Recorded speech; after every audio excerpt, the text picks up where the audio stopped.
Hey all, welcome back to Fire and Water Cooking. I'm Darren, of course, and today I'm going to do something I haven't done in a while. And I'm going to use the Karuba Q so I haven't really used it a whole lot yet. I've been busy doing other things. So we're going to make a spatchcock chicken, smoke it on the Karuba Q, and we're going to use Alabama style barbecue sauce. And I'm going to put the recipe down below. This is a recipe I've been working on for years, guys, and I'd really like it to be one of my next sauces.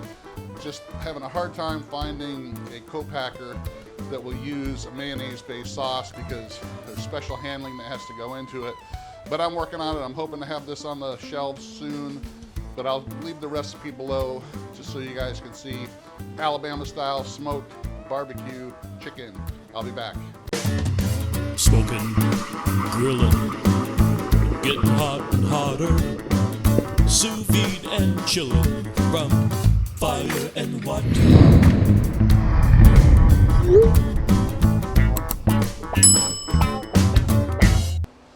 Alright guys, since we're using the Karuba Q today, I want to make sure that I get this fire up and going before I get the chicken ready, because we got to spatchcock the chicken.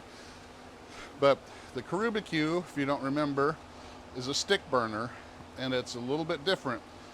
It's actually, the fire is up on top, the smoke gets pulled through the fire, goes into the smoke box down here, or the cook box, then it comes back out, pulled through by these fans, and that's what we're going to do. We're going to have this set to where the top vent is shut all the way so that we don't get any smoke from the top, that it all comes from underneath the fire, so it doesn't have any of that bad acrid smoke.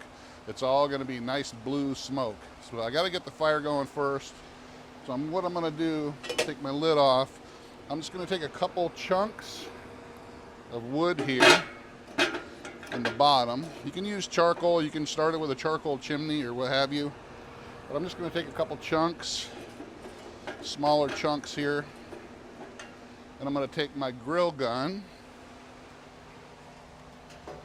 which is pretty much a legalized flamethrower, guys. And I'm going to light that bad boy and get these pieces of wood lit up.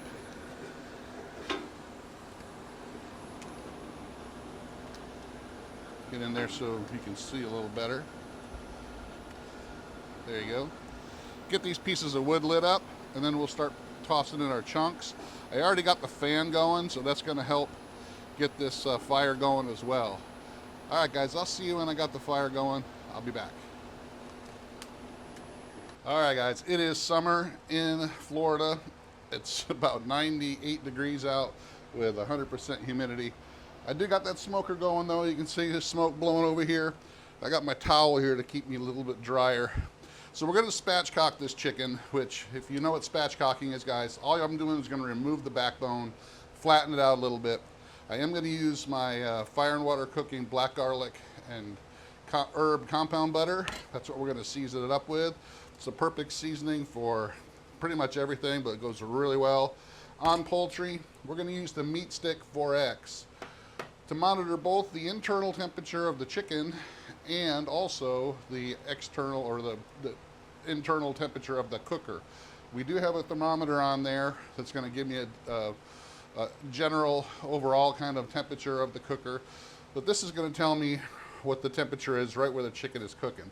The Meat Stick 4X has actually 3 other sensors though, so it's going to tell me what it is at the end of the thermometer, in the middle of the thermometer, and up here towards the top of the shaft, and then also the ambient temperature.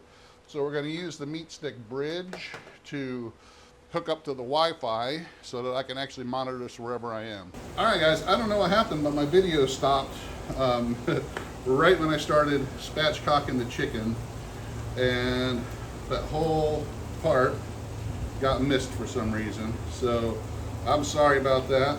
Nothing I can do. I'm not going to re-spatchcock a chicken for you, but pretty much, guys, you just remove the backbone, lay it out flat, just like this, and I seasoned it up with my Fire and Water Cooking black garlic and herb compound butter. And we're just going to let it sit here just for a few minutes until my smoker is up to temp, which is getting there pretty quick.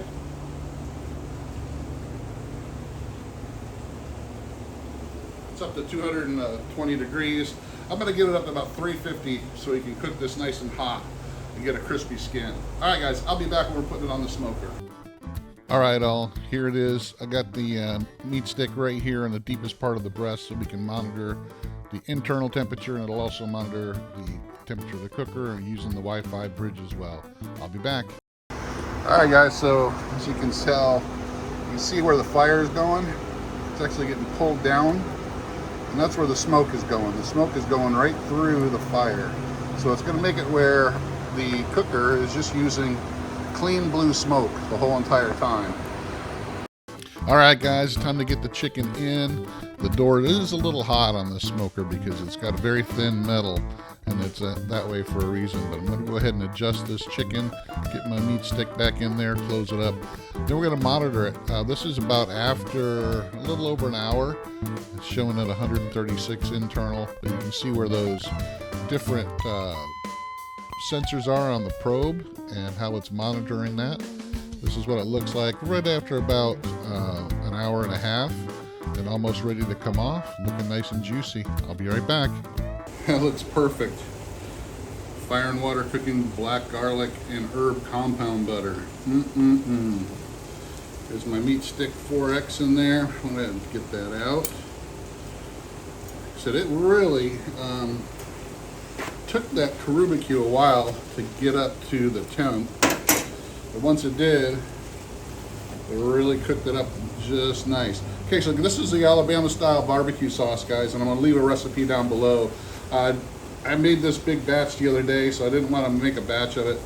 Really don't see a need to show that when I can put all the ingredients below and you guys can mix it up yourself, because this is the final product. I'm gonna go ahead, I'm gonna take a bit of the thigh down here. I'm not gonna dip this like you normally do, because some of my family doesn't like the sauce on it. They want to dip it in it later.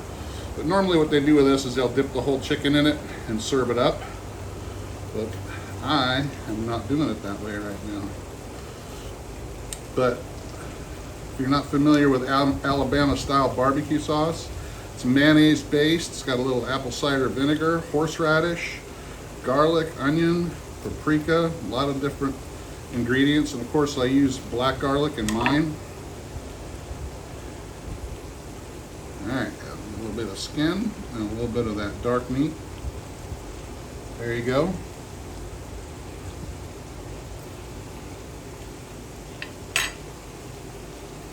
Still nice and juicy, as you can see. That Alabama style barbecue sauce, guys, if you have never tried it, check out the recipe below. You're gonna love it. You can buy some commercial barbecue sauce out there like this, but there's nothing better than making it yourself. And the way I make it with the black garlic, with some of the regular garlic, I think you're gonna have a better product. Thanks for watching, guys. Follow us on Facebook. Check out this recipe. Check out the Karuba Q smoker as well. Check us out on Facebook, Instagram, and I'll see you again on the next Fire and Water Cooking video. Check out Fire and Water Cooking Gourmet Edible Creations down below as well. Thanks, guys. I'll see you on the next one.